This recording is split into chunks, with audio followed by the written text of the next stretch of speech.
I do have my pack off current podcast. I'll be back with my mistress minutes, of course, at 12. But I just wanted to share like some really disturbing something that I just went through.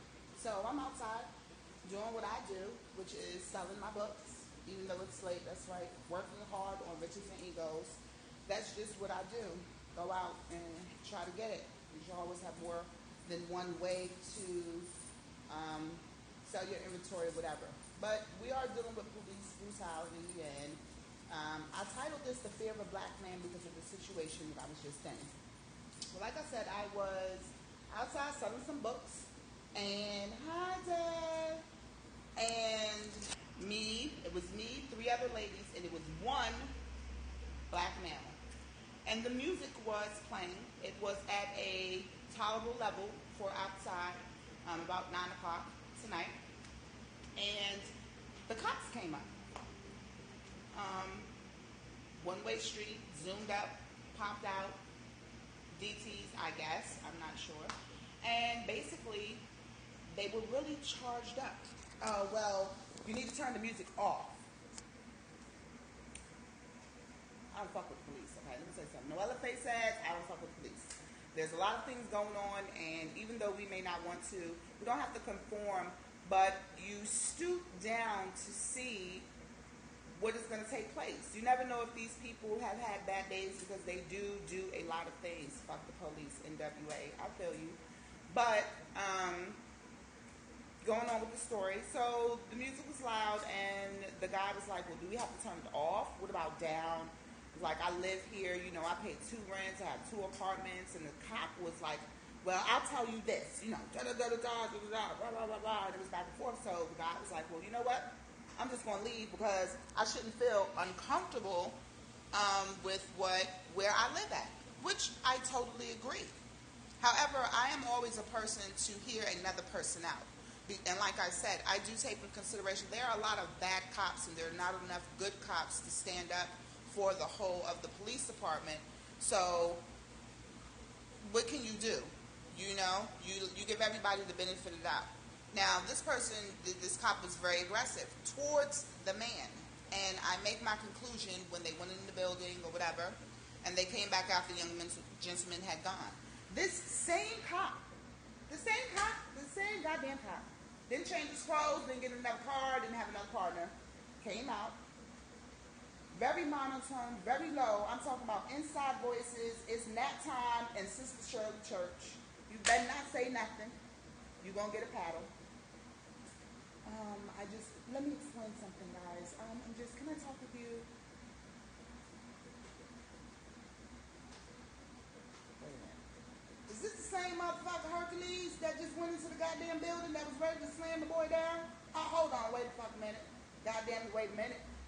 He says, you just have to understand that, these people in the building, we have to handle everything, and we have to go through both sides, and, da-da-da-da-da, da-da-da-da-da-da-da.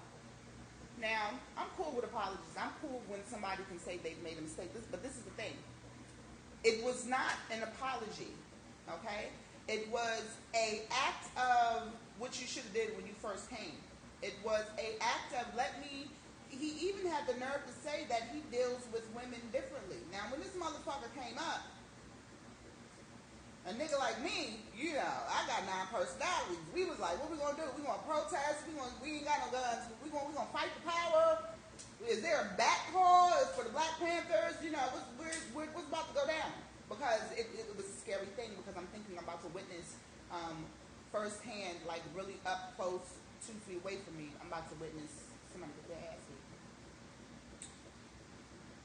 I say I do not respect it because, number one, he went all the way from 100 to 0 real quick.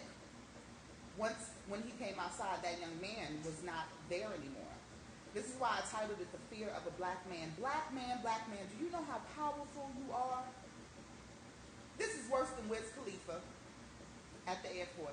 This gentleman was very, very small, very small. Almost could have been, if he was anywhere else, maybe he would have been a kid if he didn't have that beard. But the fear of a black man that 2 police officers had was ridiculous. The intimidation that this one black male posed to these two cops who were threatened because they were walking around, they were pacing, they were red in the face, they were spewing threats. Oh, well, if you don't turn the music down, we're going to give you a summons. Now, this is the thing. The music wasn't even his. The music belonged to one of the ladies that was listening to the music. But they didn't want to hear that when they came up. So I say this is kind of a call to black men. You have to realize the power that you have. And while you're sitting here, you're wasting your time, even though they may be a bunch of bitches, we're even more bitches. You know why? Because we don't understand the power that we hold. When I saw that, something clicked in me like, oh my God. Like, I understand that we're powerful people, but to see it firsthand, the intimidation, like I said, this is a young man. Not only are these men cops, so you already have a certain amount of power, but you are scared. You should not be in any type of uniform if you are scared of the people that you have to be around all the time. These are people in your community. You know, somebody said to me earlier in the week, why do you go to the store and you let the store know who your son is? You know fucking why? Because if that motherfucker acts up or pop off, you ain't got to go to the cops. I want you to be able to call. No, Ella, your son is out here on such and such acting a goddamn fool. Let me police my own son. Let those that are my skin color or going through the same thing police my kid in the community. Let me know everybody from the doorman to the janitor. Okay, you don't treat any of them any different, because these are people that service you or that are supposed to be in protectors or in some way to service you because of the rent that you pay where you live at. So why wouldn't I want to know? You damn right I want to know this cop, because I want to know that on Monday when I talk to you, you were this way, so there's no need for me to see you this way.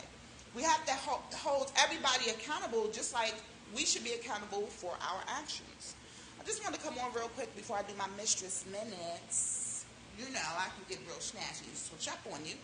But I just want to say, black man, you have a lot of power. And I want you to realize that. I don't know when you're going to realize it. I hope you realize it soon. Because if you can intimidate that, imagine what you can do to law officials if you stand together and if you use that aggression in the right way. Just don't use it for dick power. I know y'all got brains. I love y'all. 2 fingers, and I'll see y'all in a little bit with the Mistress Minutes. I'll be taking emails from friends. I am taking emails from y'all's friends that are emailing me about y'all messing with married men. Y'all better join, because I'm telling you, I'm talking to someone individually on every show, because there's someone, either you, your husband, or maybe your friend, your mama, then hit me up in my inbox and then told me your secret. It's safe with me, but I'm still going to let you know what's going on. See you in a little while, y'all. Conservative4.com. Follow me everywhere to keep up with what's going on and to find out about the book. Keep up with me to see how I feel about police brutality. Keep up with me to see how I feel about my black man. Because I'm a black woman. Yes, I am. See you at 12.